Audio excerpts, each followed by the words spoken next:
హే! ఇవాల్టి మన రెసిపీ వచ్చేసి కమ్మనైన మెంతికూర పప్పు. ఒకటికి 2 ముద్దలు తినాలి అనిపించే పప్పు.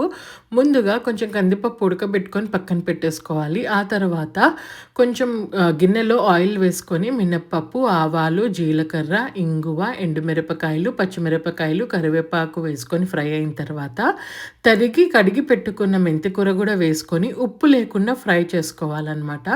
ఇది ఫ్రై అయిన తర్వాత కొంచెం 2 టమాటాలు వేసుకోండి. నా దగ్గరున్న టమాటాలు అస్సలు పుల్లగా లేవు.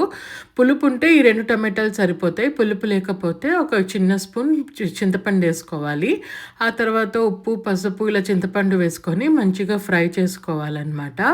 నేను ఈ మెంతికూర పప్పుని చాలా రకాలుగా చేస్తాను. ఇది వన్ ఆఫ్ ద రకం అనమాట. ఆ తర్వాత ఇందులో కొంచెం కారం వేసుకొని, ఇందాక ఉడకబెట్టుకున్న పప్పు గూడా వేసేసుకొని, చక్కగా కలిపేసుకొని ఒక 2-5 మినిట్స్ వరకు మగ్గించుకోండి. వాటర్ మీ కన్సిస్టెన్సీ ప్రకారం వేసుకొని మగ్గించుకున్న తర్వాత కొత్తిమీర వేసేసుకొని దింపేసుకోవడమే. ఎంత కమ్మగా ఉంటుందో నేను చెప్పలేను. ముందుగా ప్లేట్‌లో పప్పేసుకొని, అన్నం పెట్టి, పప్పు వేసుకొని, నేను ఇందులోకి ఆలు బజ్జీలు వేశాను. కొంచెం నెయ్యి వేసుకొని తింటే సూపర్!